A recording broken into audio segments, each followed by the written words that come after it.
Allez, c'est parti. Salut les mordus des pêches sous-marines. Alors aujourd'hui, je suis à la mer, bien sûr, comme d'hab. L'île de Bendor. Et avec moi, donc, le petit jeune. Petit jeune et petit-fils Alexandre. Ici, il y a le petit-fils. Ici, il y a le petit-fils. Il y a le grand-père, Papy Jean. Il est là, Papy Jean. Oh, Papy Jean, tiens, direct à la tête. Jeannot, le peintre. Le maître incontesté des profondeurs. Donc alors du coup, voilà, là, derrière, là, on a des années de chasse sous-marine devant moi et derrière la relève qui est assurée. Ça s'arrête un jour, cette histoire-là. Voilà, donc ils sont là, hein. Voilà. On va se régaler avec un bon vent d'ouest. Voilà, ouais, la mer va se lever, hein. Il est là-bas, Alexandre. Mets-toi un peu vers là, mets-toi vers là, là. Tiens, mets-toi un peu vers là, mets-toi un peu vers là, comme ça on vous voit tous les deux. Voilà, il est là. Coucou à tous les mordus. Allez, coucou à tous les mordus. Je me suis fait mordre là. Voilà, hein, à François, à Karl, et puis Baptiste, bien sûr, qui devait être avec nous. Qui est pas et là. à Joseph. Et à Joseph, voilà, Joseph qui bien sûr devait venir, qui est pas là. Bon, mais voilà, en tout cas, Madame Raimondi, toujours pareil, hein. Je reste avec votre mari, je le lâche pas d'une semelle, d'une palme. D'une palme, ne lâche pas d'une palme. Et on vous dit à plus tard à tous et à toutes. Allez, à très bientôt, la bise. Ciao, ciao. Et comme bien souvent, lorsque nous sommes sur les environs de l'île de Bendor, nous commençons toujours en allant directement sur la balise de la fourmigue. On y fait quelques agachons, parfois on voit de jolis poissons, il y a quelquefois du denti, des loups. J'ai même vu également une fois des belles cérioles. Hein. Et puis donc voilà, là, sur les premières descentes, je vais vous faire voir un petit peu ce que ça donne. Mais bon, ce jour-là, celui qui va le mieux pêcher, et vous allez le découvrir dans la vidéo qui va suivre, c'est bien sûr le plus jeune d'entre nous, c'est-à-dire Alexandre.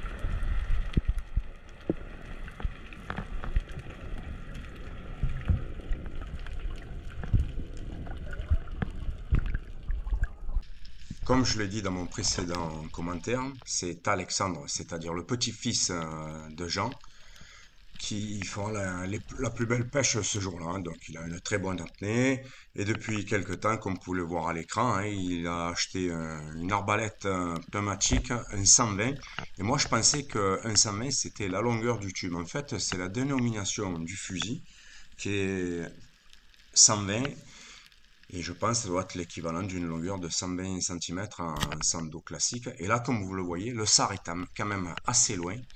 Et donc, il a fait mouche sans problème. Bon, bien sûr, il a l'habitude de pêcher avec un fusil pareil, puisque la visée est totalement différente d'un fusil classique à sando.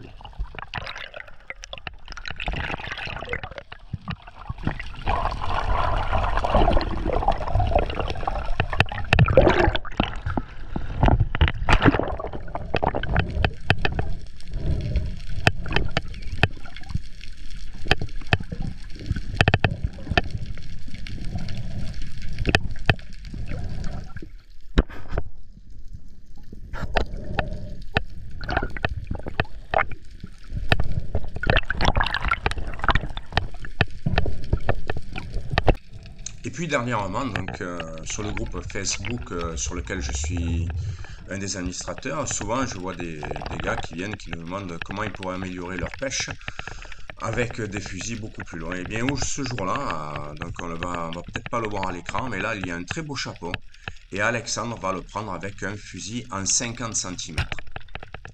Donc comme quoi, hein, les plus belles pêches souvent se font en pêchant à trous.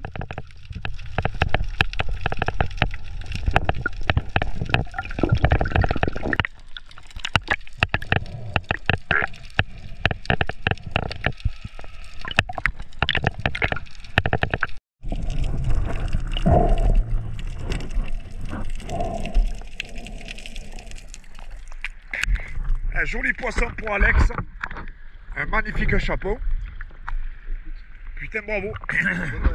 Hein, en plein dans le citron, tu as séché.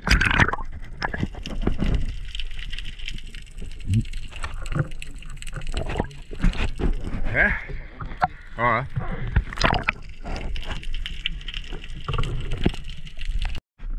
Et là, Alex est en train de se préparer pour faire une descente sur plus de 20 mètres. Bon, pour moi, c'est un petit peu trop profond pour moi. Et Alex, comme Baptiste, sont, je suis sûr à 100% de futures pépites de la pêche sous-marine. Oh.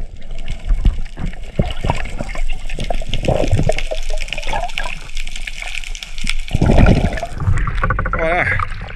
On pense que... Vas-y, je te laisse parler. Plaquette, récupérée dans les couches aussi. Vraiment, je pense attaqué par un prédateur. Ouais, elle a l'air de s'être fait bouffer. Bien.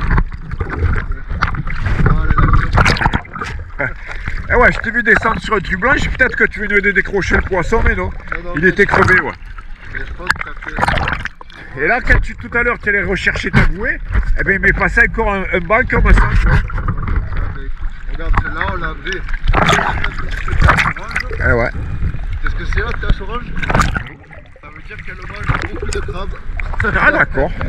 Eh ben voilà, comme ça on le saura. Alors on la remet. Ouais, on la libère. Ce jour-là, avec Alexandre, nous aurons pêché un peu plus en largué que d'habitude. Et là, il est en train de se préparer pour une descente à nouveau aux alentours de 20 mètres. À la différence de l'autre apnée où je l'ai filmé, là, je le suivrai un petit peu dans sa descente, comme vous allez le voir. Mais bon, rien de bien fantastique ne sera capturé sous cette apnée-là, alors que Jean, souffrant d'une sinusite, est sorti de l'eau.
Bon là, il y avait combien là?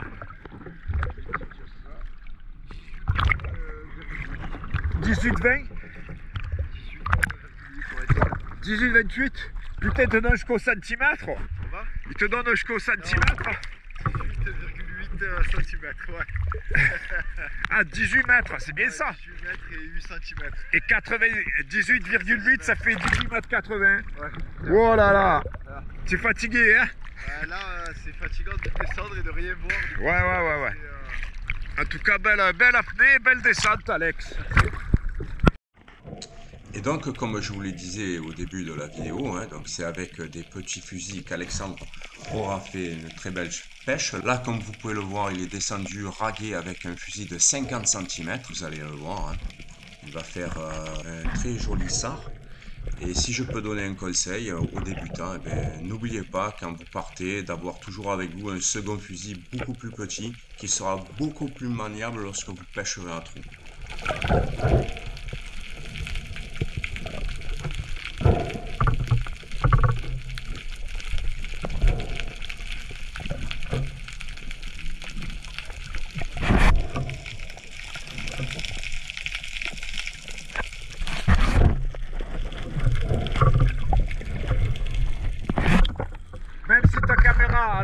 batterie, moi j'en ai. Et je l'ai filmé du début à la fin. Ah, du côté où j'ai regardé tout à l'heure, il n'était pas. Il était de l'autre côté de la pierre. Jolie belle action.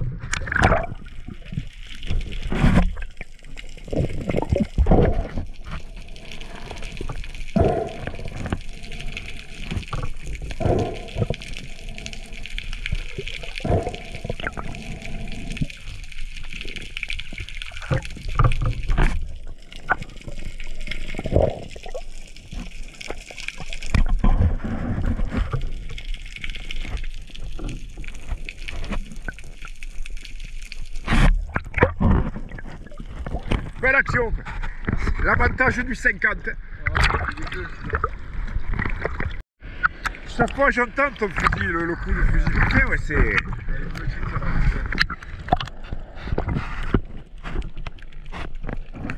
Celle-là au moins elle s'est pas faite tuer par un autre poisson, mais par une flèche de 7 mm dans la tronche.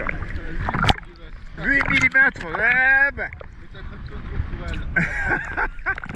Heureusement, on peut pas la ramasser. Ah non, là, les putains, elle finira dans la soupe de ton grand-père.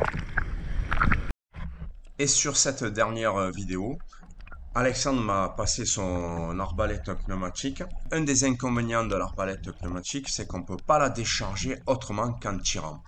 Donc j'en ai profité pour la décharger en me positionnant au fond et en tirant pour avoir un peu une impression de ce que ça peut donner. C'est vrai que je serais peut-être tenté par l'achat d'une arbalète pneumatique, mais bon, je pense que c'est plus vraiment de mon âge. Depuis que je fais de la pêche sous-marine, j'ai toujours chassé avec des fusils à sando, donc je pense pas que je ne changerai à 62 ans, mais bon, on ne sait jamais. En tout cas, c'est vraiment des fusils qui sont très puissants, très précis. Et l'autre inconvénient, c'est qu'il faut vraiment prendre le coup de main pour armer de tels fusils. C'est pas mal, hein? Ouais, faut prendre le jus. C'est pas mal. Mais Tu peux te piquer aussi. mais ouais, c'est vrai que c'est pas mal, il faut s'habituer, c'est le plus long. Moi là, ça fait 2 mois que je commence. Quoi? Il y a ma mère à la maison. Eh ben voilà, hein. Voilà. Il y a la maman d'Alex, qui est la fille de Raymond. Janot, elle est à la maison. Voilà. Là, je disais, le fusil, très très bon. Beaucoup d'inconvénients, mais une fois qu'on arrive à le prendre en main, ouais, c'est agréable. Mais bon, Alexandre en a vraiment bien l'habitude et peut-être que la prochaine fois, nous ferons une petite vidéo sur une démonstration de ce type d'arbalète. Alex qui va devenir le spécialiste du groupe des fusils pneumatiques. Merci Alex de laisser. Merci de laisser. Et ce jour-là, lorsque je me suis mis à l'eau, je me disais que ça faisait un bon moment que je n'avais pas vu de raie. Et j'ai eu la chance, finalement, non pas que mon souhait soit exaucé, puisque bon, si je vois pas de raie, ce n'est pas bien grave, mais bon, le fait est qu'en y pensant, j'en ai vu une jolie raie pastenague qui a bien voulu se laisser filmer. Je trouve que c'est toujours majestueux de voir évoluer des poissons comme celui-ci. C'est majestueux, ça donne l'impression de voler, puisque effectivement ça a des ailes, mais bon, on est dans l'eau. Alors j'espère que la vidéo vous aura plu, et que vous serez toujours très nombreux à vous abonner si vous ne l'avez pas encore fait à la chaîne Les Mordus de Pêche Sous-Marine, et n'oubliez pas d'activer la clochette de notification pour ne rater aucune de nos prochaines vidéos. À très bientôt. Les travaux vont montrer sur l'île de Bendor, hein. Ça a tout dégagé, ça a tout démoli. Et moi il me tarde dans 3 ans, puisque c'est en 2027 que l'île du Bendor sera de nouveau ouverte au public.